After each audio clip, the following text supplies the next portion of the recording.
morning guys. It's snowing. Super cold this morning guys. Okay. Mama,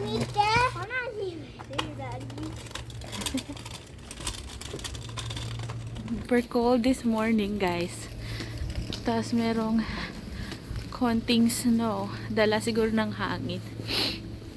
Kahit may sikat ng araw guys, sobrang lamig.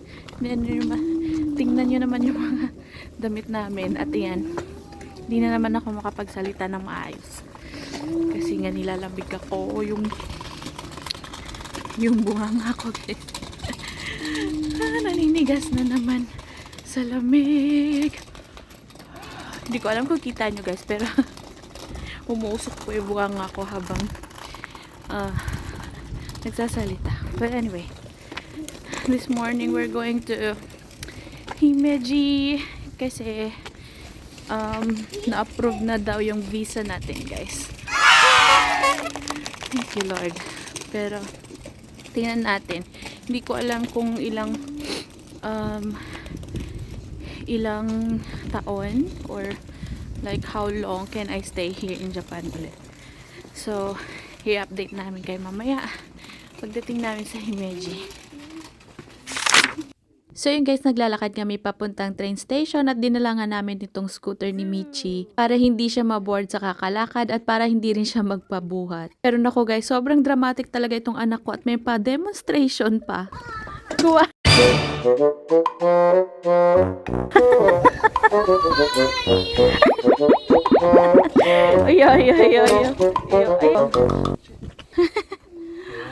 Ayan na naman guys, orang sa snow, di ko alam kung kita nyo. Ayan, ayan.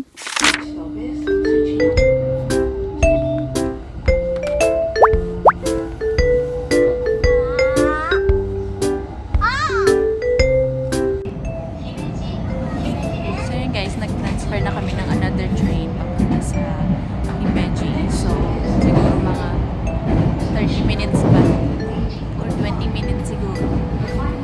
Yan. Let's go!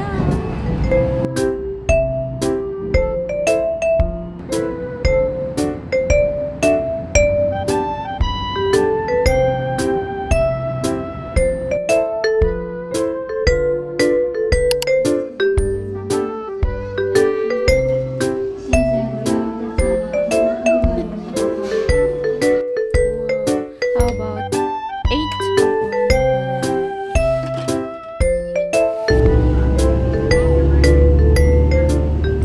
Dito na kami guys. Pero mag-open pa siya ng alauna.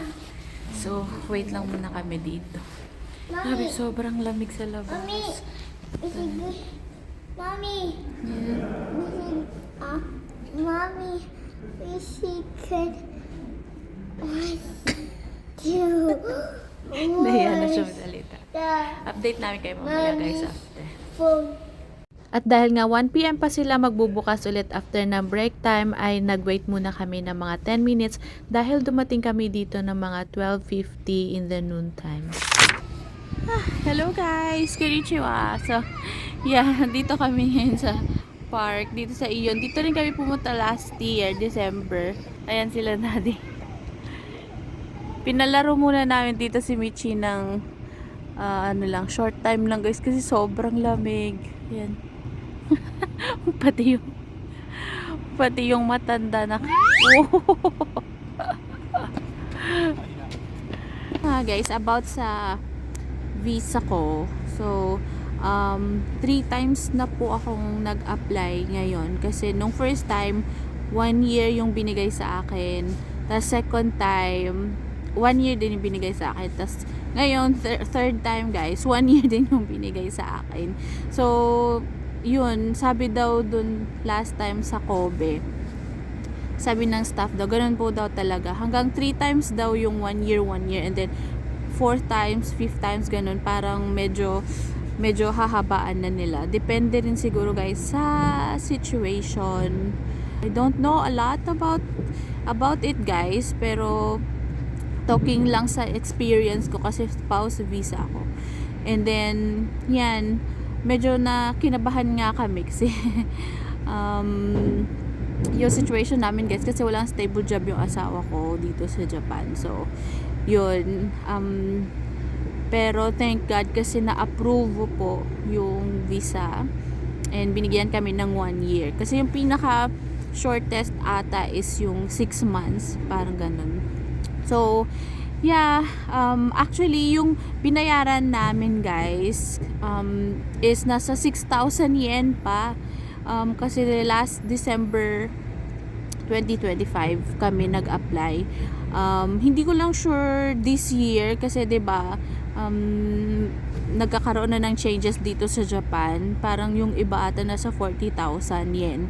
Ganun kapag mag-apply ng visa. Grabe yung itinaas ng ng bayarin ng bayad dito guys for visa. And I'm not sure if nai-implement na siya this year or hindi ko lang alam kung anong month may implement. Pero for me, yung sa experience ko, 6 months pa lang yung 6 months, sorry. 6,000 yen yung nabayaran namin.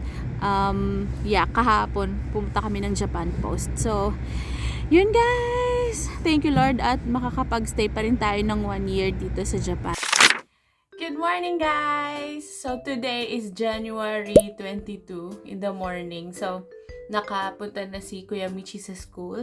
And today is Kuya Michi's birthday! Mag-prepare lang kami today guys ng napakasimple lang na birthday party. Simple birthday party. Simple birthday party for Kuya Michi! Yeah, so simple birthday party lang guys. 4 years old ng ating Kuya Michi. At saka yung gusto niya lang is meron siyang birthday cake tsaka present. So like mga 4 years old kasi ganun lang din yung mga nila guys, gusto nila at na-appreciate nila. So kami naman gusto sana din namin ng lumabas kami, kakain kami, pero we always prioritize kung saan po magiging masaya at excited yung kids namin. So, hindi po yung gusto namin para sa kanila, pero yung gusto nila na matanggap or mangyari sa birthday nila. So, yeah, last time guys, bumili lang ako ng konting decoration sa Daiso. Yeah, so, bumili ako nitong, candles for the cake. Tapos, anyway, actually, yung cake pala na binili namin is yung ice cream cake. Kasi hindi nga mahilig si Kuya Michi sa ordinary na cake, guys, or usual pala. Usual na cake na kinakain natin or we have on birthday parties. So, yeah, much better na mas gusto niya kasi yung ice cream cake compared dun sa mga usual lang natin na cake na binibili. So anyway, yun yung isa sa dahilan guys kung bakit pinili namin yung kahit winter at sobrang lamig. Number 2 is medyo matagal siya. Matagal yung lifespan ng cake kasi nga ice cream siya. So pwede namin ilagay sa freezer. Compare sa mga usual na cakes na binibili natin kasi kapag tumagal na medyo tumitigas na rin yung bread niya sa loob. Tapos hindi na rin siya masyadong hindi na rin siya masyadong masarap, diba? So yun.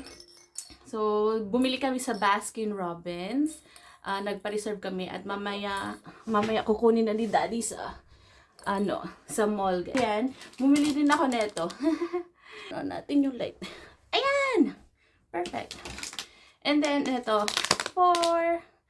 din for the party balloons. Ayan. And ayan guys. Ayan. Birthday flags. Yes, na para i-decorate natin mamaya. Good thing dito sa Japan guys, ang daming Daiso or 100 yen shop. At saka ang dami nilang mga ganito guys. Tapos sobrang cute pa. So hindi mo na kailangan gumawa or magmano-mano. Ganyan. Tapos ang daming mga designs na gusto mo. Kung ano yung gusto mo. Don't touch my lamp! So yun guys. See you later. Samahan nyo kami mamaya mag-decorate. At also yung regalo ni Kuya Michi hindi pa namin na-wrap. So, samahan nyo kami mamaya mag-wrap, mag-decorate, and mag-prepare ng simple birthday surprise ni Kuya Michi. Yes! See you later, guys! Bye-bye! Bye!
That time nakaalis na po pala ang daddy para kunin ang cake, kaya naman ako lang mag-isa nag-decorate. Ay, kasama ko pala si KG, guys. Buti na lang at good boy siya that time, kaya mabilis ko lang natapos ang pagde-decorate dito. Open! Surprise! Happy birthday to you! Happy birthday to you! Happy birthday to me! Happy birthday to you! Yay! Wow! Thank you. You're welcome! Wow! Are you happy? Yeah. That's happy birthday candle. Wow, kawaii! It's too big. Hmm? Not yet. Not yet. Wow.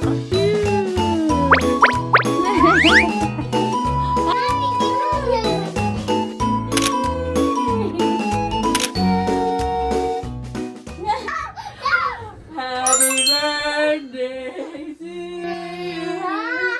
Happy birthday to you. Oh no! Happy birthday, dear Gigi. Happy birthday to you. How old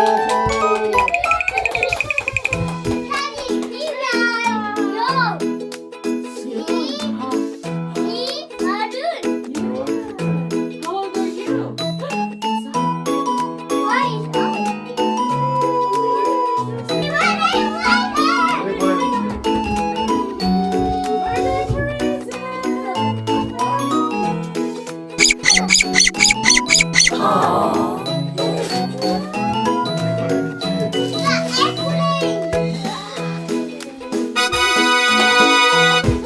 Are you happy? Yeah! Yay! I think so. Wow! It's a big airplane! Oh my God! Maliit na kamay. Yay! Ooh! Japan Airlines. So ayun guys, sobrang nakakatuwa at nakakataba ng puso ang reaksyon ng Kuya Michi natin. It was really innocent and genuine happiness ang nakita at naramdaman namin from him.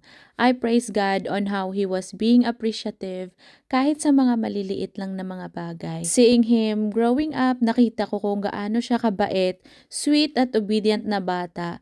And I have been praying for that talaga. So sa Kuya Michi namin, we pray that you will always full of God's love and be courageous in facing new things in this world. I know that there's a lot of things that you will be scared of, but we are here for you and will always do. Like what you always said, you are a strong boy like little David. And of course, we love you so much. Thank you guys for being with us, lalo na sa special occasion ng ating Kuya Michi. And happy birthday din sa tatay ko sa Pinas na magkasunod lang din sila ng birthday ni Kuya namin. natin. Sa mga hindi pa parte ng aming pamilya, subscribe and follow us here in YouTube and Facebook to be a part of our simple family here in Japan. So guys, thank you so much for watching and see you on our next videos. Mata ne!